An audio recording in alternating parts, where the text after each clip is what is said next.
السلام علیکم ورحمۃ اللہ وبرکاتہ۔ آج آپ کی کتاب مشکات المصابیح شروع ہونے جا رہی ہے۔ اب تک آپ نے شیخ عبدالحق محدث دہلوی رحمۃ اللہ تعالی علیہ کا مقدمہ پڑھا جو اصول حدیث کے بیان میں تھا۔ اب آپ مشکات المصابیح شروع کرنے جا رہے ہیں جو احادیث نبویہ کی اہم کتابوں میں سے ایک ہے۔ یہ انتہائی معروف و مشہور کتاب ہے جو برسہ برس سے درس نظامی میں داخل نصاب ہے۔ در حقیقت یہ مصابیح السنہ کی تہذیب و تنقیح اور ترتیب جدید ہے، یعنی امام ابو محمد حسین بن مسعود فرہ بغوی انہوں نے ایک کتاب جمع کی تھی جس کا نام رکھا تھا مصابیح السنہ۔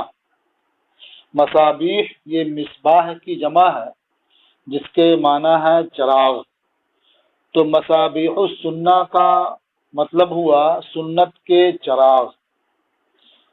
تو چونکہ اس کتاب میں انہوں نے احادیث نبویہ کو جمع کیا تھا اور بلا شبہ یہ احادیث نبویہ یہ امت کے لیے روشن چراغ ہیں کہ اسے آدمی اختیار کر لے، اپنے پاس رکھ لے تو اس کی روشنی میں اپنی زندگی شریعت کے مطابق آسانی کے ساتھ گزار سکتا ہے۔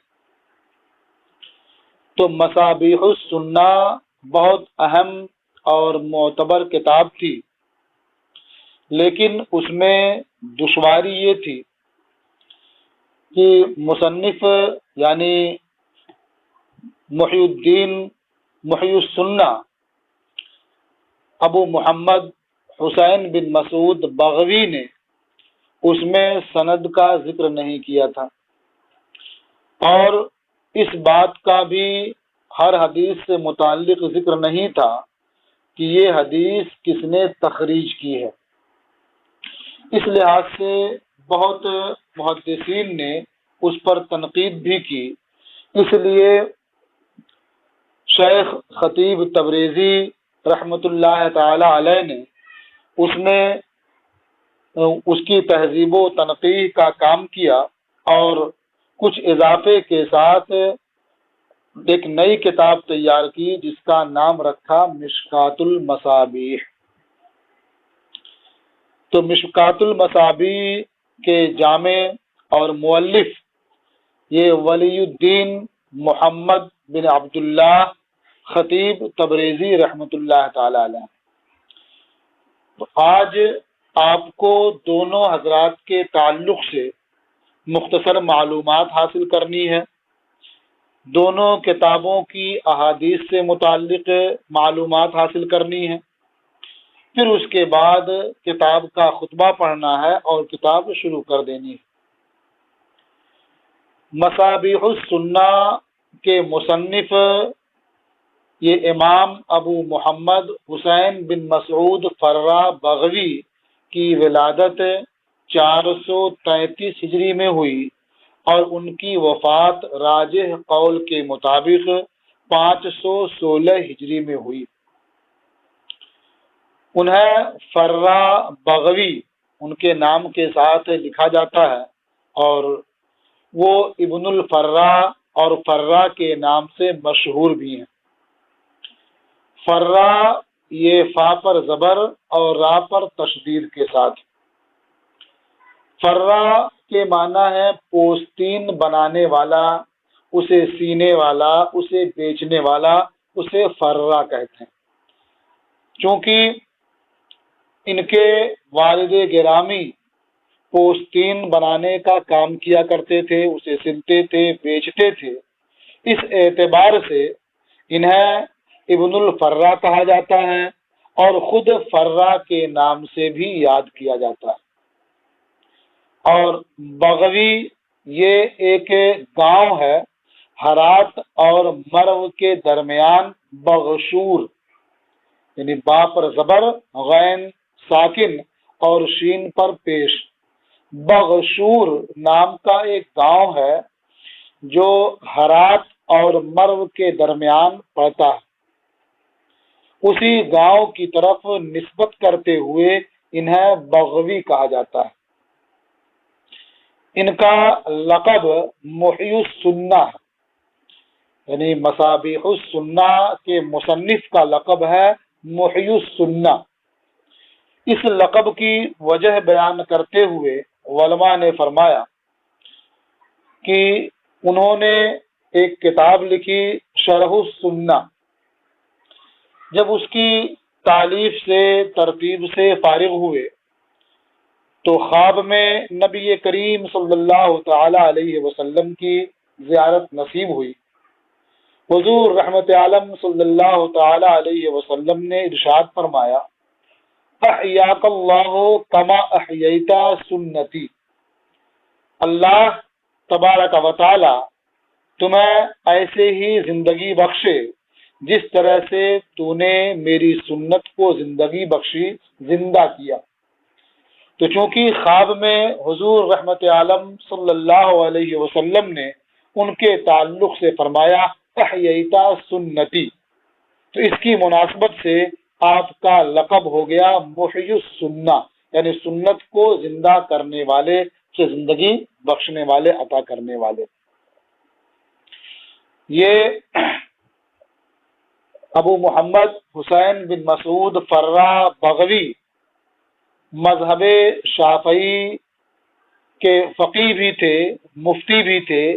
آپ کے فتاوا کا مجموعہ فتاوا بغوی کے نام سے مشہور ہے۔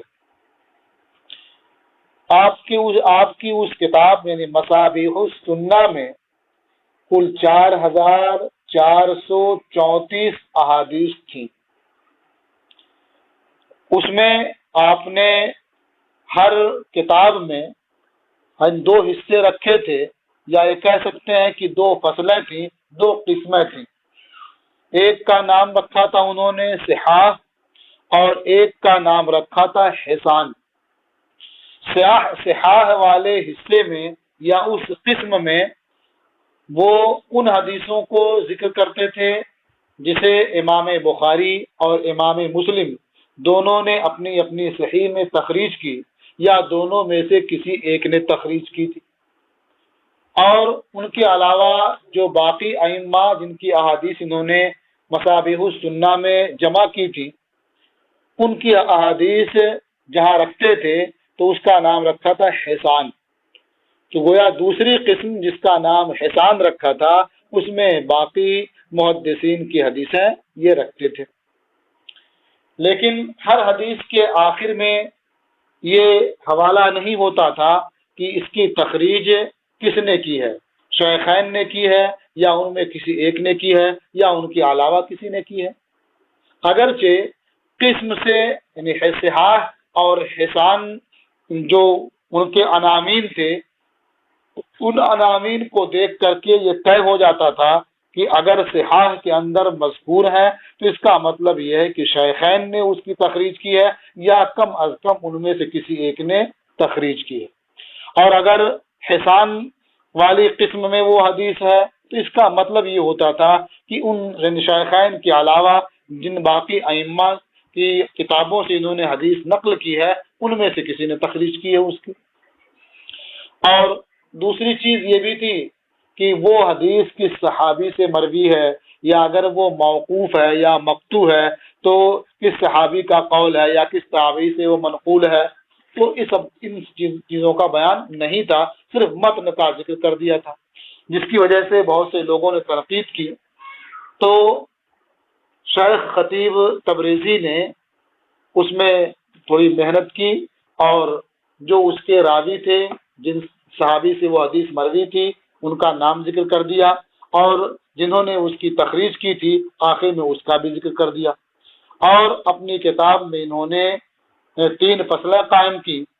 پہلی فصل میں ان احادیث کو رکھا جنہیں شیخین نے اپنی اپنی کتابوں میں نقل کیا یا دونوں میں سے کسی ایک نے نقل کیا، اور دوسری فصل کے اندر ان احادیث کو رکھا جو باقی ائمہ نے تخریج کی ہے، جن کا اس کتاب میں ذکر ہے، اور تیسری فصل میں ان احادیث کو رکھا جو اس باب سے مناسب تھیں، جو اس کے ساتھ لاحق تھیں، ان کو رکھا، اور وہاں بھی اس بات کا اہتمام کیا کہ جس صحابی سے وہ مروی ہے یا جس تابعی سے وہ منقول ہے ان کا نام لکھ دیا، اور کس کتاب سے لیا ہے اس کی تخریج بھی کر دی۔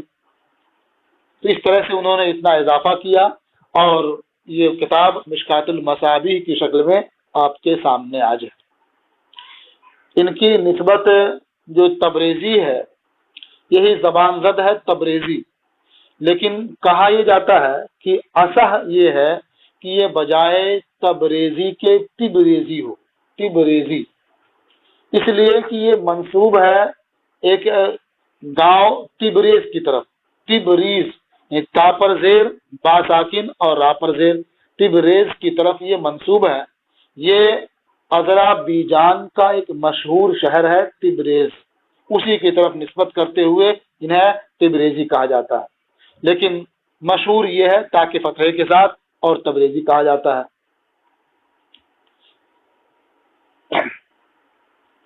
اس میں انہوں نے ایک فصل کا، ہر باب میں عموماً ایک فصل کا اضافہ کر دیا ہے، اس لیے مصابیح السنہ کی بنسبت اس میں 1511 حدیثیں زیادہ ہیں، 1511 حدیثیں مصابیح السنہ سے اس میں زیادہ ہیں۔ تو مشکات کی کل احادیث 5945 ہیں۔ اب آپ حضرات یہ کتاب شروع کریں اور اس کے بعد دیکھیں کہ انہوں نے کس طرح سے سارا کام انجام دیا ہے اور مصابیح السنہ کو ایک نئے انداز میں پیش کیا ہے۔ بسم اللہ الرحمن الرحیم، اللہ کے نام سے شروع جو نہایت مہربان رحم والا۔ الحمد للہ نحمده ونستعینه ونستغفره ونعوذ باللہ من شرور انفسنا ومن سیئات اعمالنا۔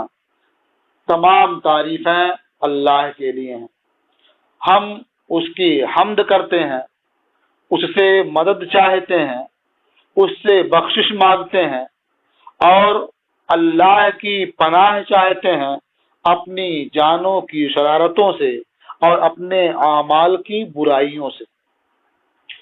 من یہدہ اللہ فلا مضل لہ، جسے اللہ ہدایت دے اسے کوئی گمراہ نہیں کر سکتا، اسے کوئی گمراہ کرنے والا نہیں۔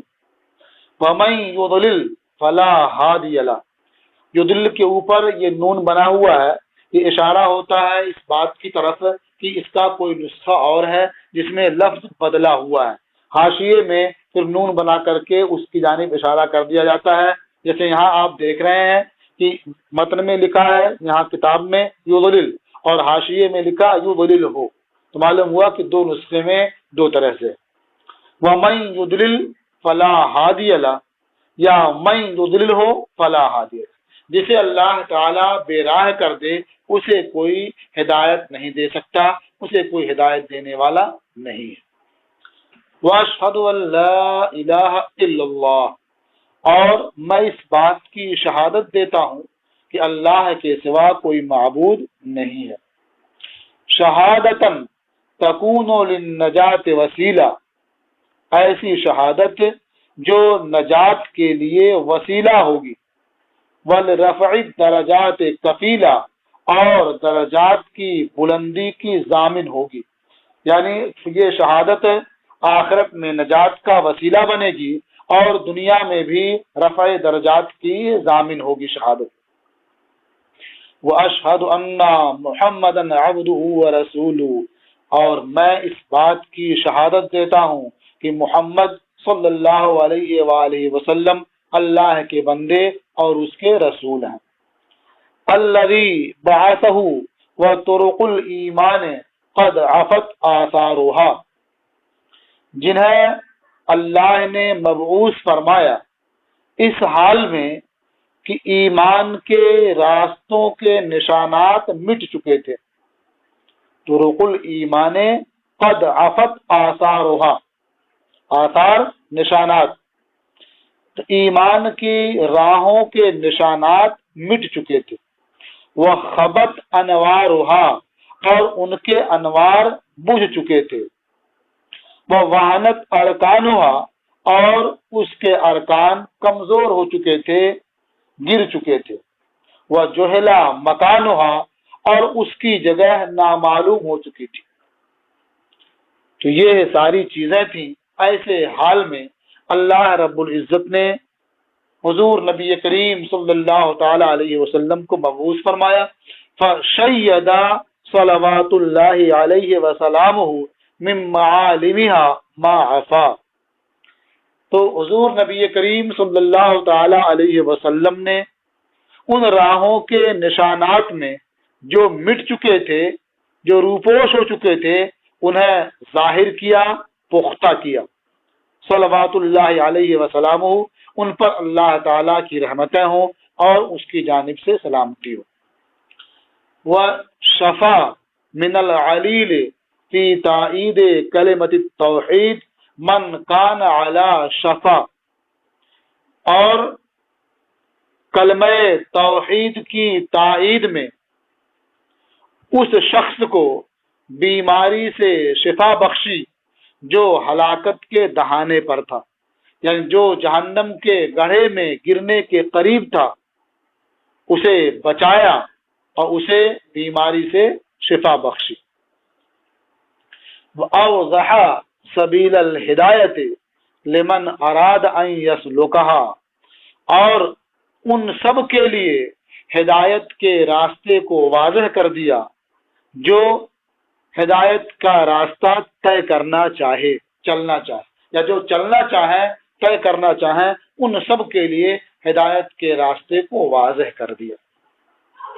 وَأَظْهَرَ كُنُوزَ السَّعَادَةِ لِمَنْ قَصَدَ أَنْ يَمْلِكَهَا، اور سعادت و فیروز مندی کے خزانوں کو نمایاں کر دیا ان لوگوں کے لیے جو اس کے مالک بننے کا ارادہ رکھتے ہیں، جو اس کے مالک بننے کا قصد کریں۔ تو اب سعادت و فیروز مندی کے خزانے اللہ کے رسول صلی اللہ علیہ وسلم نے واضح اور ظاہر فرما دیے ہیں۔ اب جو چاہے تو ان خزانوں کا مالک بنے اور جو چاہے اس سے دور رہے۔ اما بعد، حمد و صلات کے بعد، فإن التمسك بهديه لا يستتب إلا بالاقتفاء لما صدر من مشکاته۔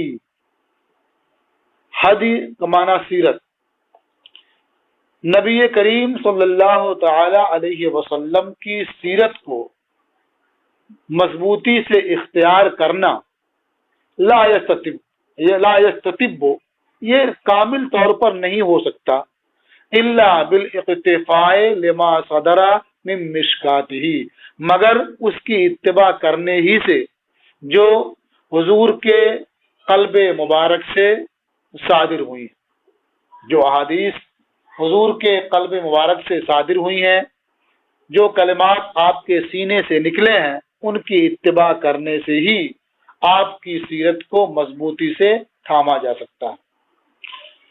والاعتصام بحبل اللہ لا یتم الا ببیان کشفہ، یہاں بیان کشفہ میں جو اضافت ہے یہ بیان کے لیے ہے، اضافت بیانی ہے۔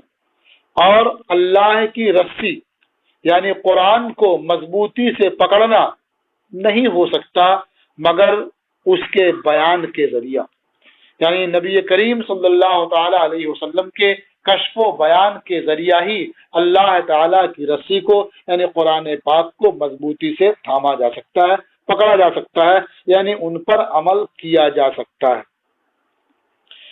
وَكَانَ کتاب المصابیح الذي صنفه الامام محی السنہ قامع البدع ابو محمد الحسین بن مسعود الفراء البغوی، اور کتاب المصابیح جسے امام محی السنہ قامع البدعہ یعنی سنت کو زندگی عطا فرمانے والے، بدعت کو جڑ سے ختم کرنے والے ابو محمد حسین ابن مسعود فرہ بغوی نے تصنیف کیا، جمع کیا۔ رفع اللہ درجتہ، اللہ ان کے درجے کو بلند فرمائے۔ تو آپ فرہ کے بارے میں بھی سن چکے، بغوی کی نسبت کے بارے میں بھی جان چکے، اس لیے اب یہاں اس کے اعادے کی ضرورت نہیں ہے۔ اب وہ کتاب کیسی تھی؟ اجمع کتابن، یہ کانا کی خبر ہے، یعنی کتاب المصابیح ان کتابوں میں جامع تھی، صنفا فی بابہ، جو اس باب میں تصنیف کی گئیں، اس طریقے پر لکھی گئیں، اور جن کتابوں میں اس طرح کی احادیث جمع کی گئیں ان کتابوں میں یہ کتاب المصابیح سب سے جامع اور عمدہ کتاب تھی۔ وَأَثْبَتَ لِشَوَارِدِ الْأَحَادِيثِ وَأَوَابِدِهَا، شوارد یہ شاردہ کی جمع ہے۔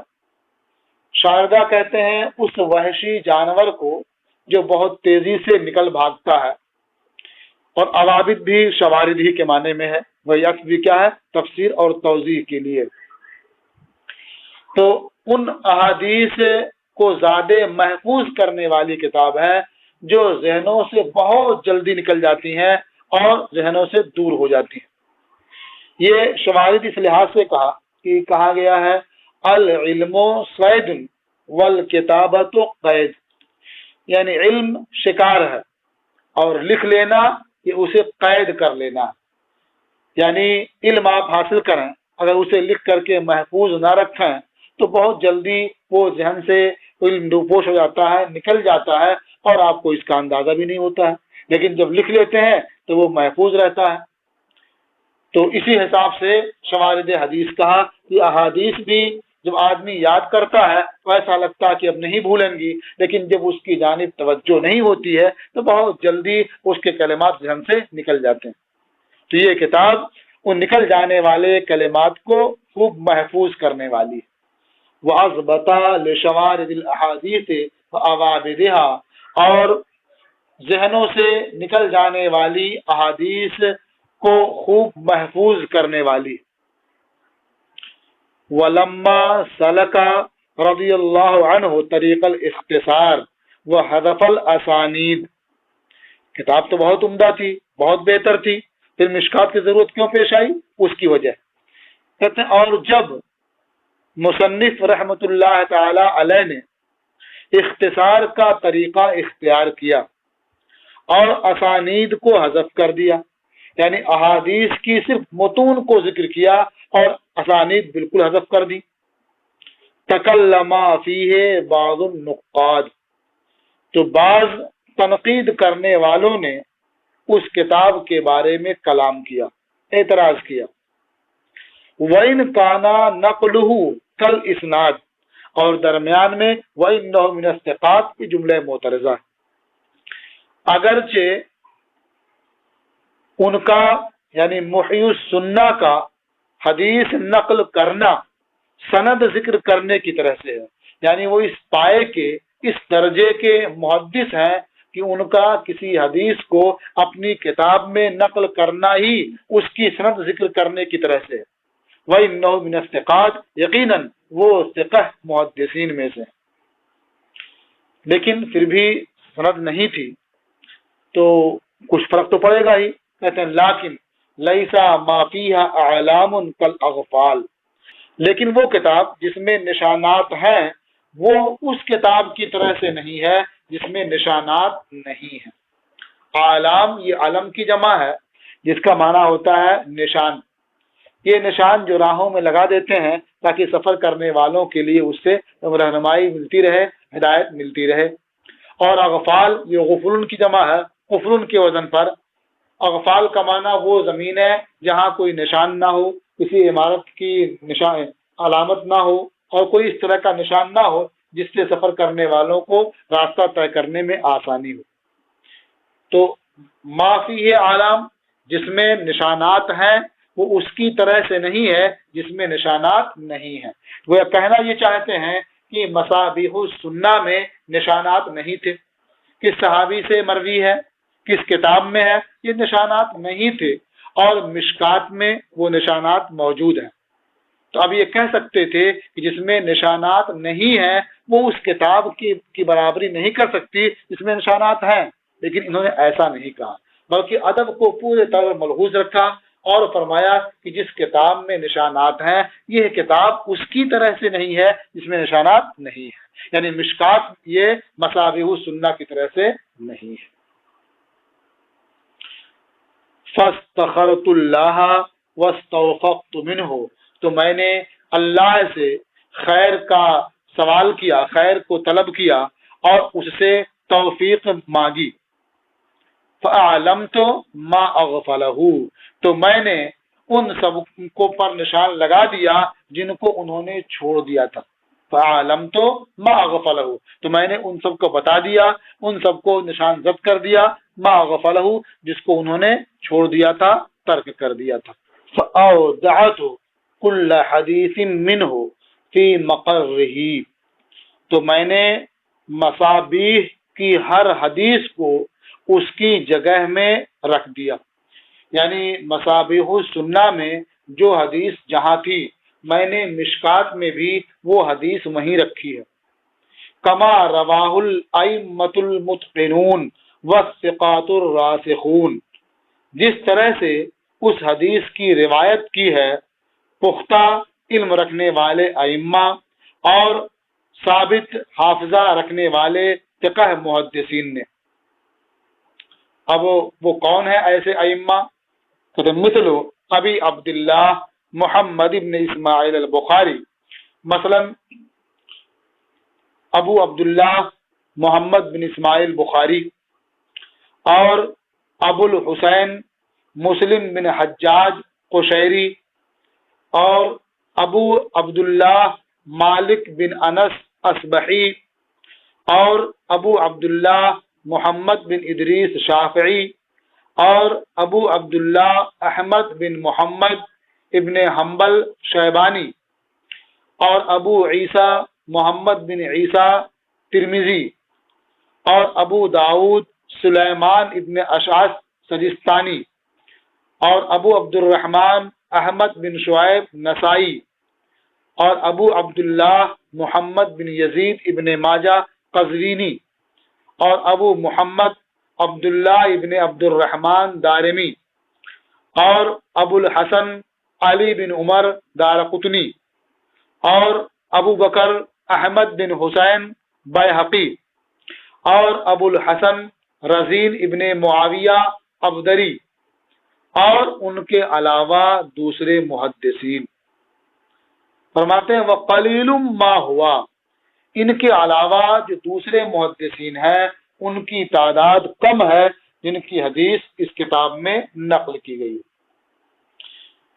تو یہاں جو نام انہوں نے ذکر کیے ہیں آپ دیکھ سکتے ہیں کہ ہر ایک کی ولادت اور وفات نیچے بین سطور میں لکھ دی گئی ہے، اور بعض کا تفصیلی ذکر حاشیے میں کر دیا گیا ہے، اس لیے ہم اس سے صرف نظر کرتے ہیں، اور اس لیے بھی کہ ان میں سے کئی ایک کے بارے میں ہم تفصیل سے پہلے بتا بھی چکے ہیں۔ مثلا امام بخاری کے بارے میں بتا چکے ہیں، امام مسلم کے بارے میں بتا چکے ہیں، امام ترمذی کے بارے میں بتا چکے ہیں، اور ابن ماجہ اور ابو داؤد کے بارے میں بتا چکے ہیں، نسائی کے بارے میں بتا چکے ہیں، تو دو چند ہی باقی رہ گئے ہیں جن کے بارے میں یہاں دیا بھی ہوا ہے، اس لیے ہم اس سے صرف نظر کرتے ہیں اور آگے جو بات کرنی ہے اسے ہم شروع کرتے ہیں۔ فرماتے ہیں وَإِنِّي إِذَا نَسَبْتُ الْحَدِيثَ إِلَيْهِمْ كَأَنِّي أَسْنَدْتُ إِلَى النَّبِيِّ صلی اللہ علیہ وسلم، اور یقیناً جب میں ان محدثین کی طرف حدیث کی نسبت کر دیتا ہوں، یعنی جن متقن ائمہ اور ثقہ محدثین کا ذکر ہوا، نام لیا، ان کے بارے میں فرماتے ہیں جب میں حدیث کی نسبت ان حضرات کی طرف کر دیتا ہوں تو ایسا لگتا ہے کہ میں نے اس کی اسناد نبی کریم صلی اللہ تعالی علیہ وسلم تک کر دی، یعنی سرکار تک میں نے سند بیان کر دی۔ کیوں ایسا لگتا ہے؟ کہتے ہیں لأنہم قد فرغوا منہ، کیونکہ یہ ائمہ اسناد سے فارغ ہو چکے ہیں، یعنی انہوں نے اپنی اپنی تصنیفات میں، اپنی اپنی کتابوں میں پوری سند تفصیل کے ساتھ بیان کر دی ہے۔ تو اب میرا یہ کہہ دینا کہ اس کتاب کو امام بخاری نے صحیح بخاری میں تخریج کیا ہے تو گویا اس کی پوری سند بیان کر دینا ہے، اس لیے کہ وہاں اس کی سند موجود ہے۔ وَسَرَدْتُ الْكُتُبَ وَالْأَبْوَابَ كَمَا سَرَدَهَا، اور میں نے مشکات میں کتب اور ابواب کو اسی انداز سے رکھا ہے جس انداز سے صاحب مصابیح السنہ نے رکھا ہے، جس ترتیب سے انہوں نے بیان کیا ہے اسی ترتیب سے میں نے بیان کیا ہے۔ جو کتاب انہوں نے پہلے رکھی ہے وہ کتاب میں نے پہلے رکھی ہے، مثلا کتاب الایمان انہوں نے پہلے رکھا ہے، کتاب الایمان میں نے ہی پہلے رکھا ہے۔ تو اس طرح کتب کی ترتیب بھی وہی رکھی ہے، ابواب کی ترتیب بھی وہی رکھی ہے جس طرح سے انہوں نے ترتیب رکھی ہے۔ وَاقْتَفَيْتُ اِثْرَهُ فِيهَا، اور کتب اور ابواب کے سلسلے میں نے ان کے نشان قدم کی اتباع کی ہے، پیروی کی ہے، یعنی انہی کے نقش پا پر چلتا رہا۔ وَقَسَّمْتُ كُلَّ بَابٍ غَالِبًا عَلَى فصول ثلاثہ، اور میں نے عموماً ہر باب کو 3 فصلوں پر بانٹا ہے، 3 فصلوں میں تقسیم کیا ہے۔ اب 3 فصلوں میں کیا کیا رکھا ہے، کس طرح سے رکھا ہے؟ اولها ما اخرجہ الشیخان او احدہما، یعنی 3 فصلوں میں جو پہلی فصل ہے ان میں ان احادیث کو ذکر کیا ہے جن احادیث کی تخریج شیخین نے کی ہے، یعنی امام بخاری نے کی ہے اور امام مسلم نے کی ہے، اور احدہما یا دونوں میں سے کسی ایک نے تخریج کی ہے تو اسے میں نے کہاں رکھا؟ پہلی فصل میں۔ وَاقْتَفَيْتُ بِهِمَا وَإِنِ اشْتَرَكَا فِيهِ الْغَيْرُ، اب ایک شبہے کا ازالہ کرتے ہیں کہ آپ کتاب میں دیکھیں گے تو پہلی فصل میں بہت جگہ آپ کو ایسا ملے گا کہ ایک حدیث ذکر کی گئی ہے، وہ حدیث بخاری میں بھی ہے، وہ حدیث مسلم میں بھی ہے، وہ ترمذی میں بھی ہے، نسائی میں بھی ہے، ابن ماجہ میں بھی ہے، تو اس طرح سے مختلف کتاب وہ حدیث ہے، لیکن پھر بھی اسے پہلی فصل میں رکھا ہے اور شیخین ہی کا ذکر کیا ہے، اس لیے کہ شیخین کا درجہ بلند ہے، تو ان کے علو درجہ کی وجہ سے ان کا نام ذکر کر دیا ہے، اسی پر اکتفا کیا ہے، اگرچہ باقی دوسرے محدثین بھی بعض احادیث کی تخریج میں یہ شریک ہے، اسی کو بیان کیا۔ وَاقْتَفَيْتُ بِهِمَا، اور میں نے شیخین کے ذکر پر اکتفا کیا ہے، یعنی اگر دونوں نے تخریج کی ہے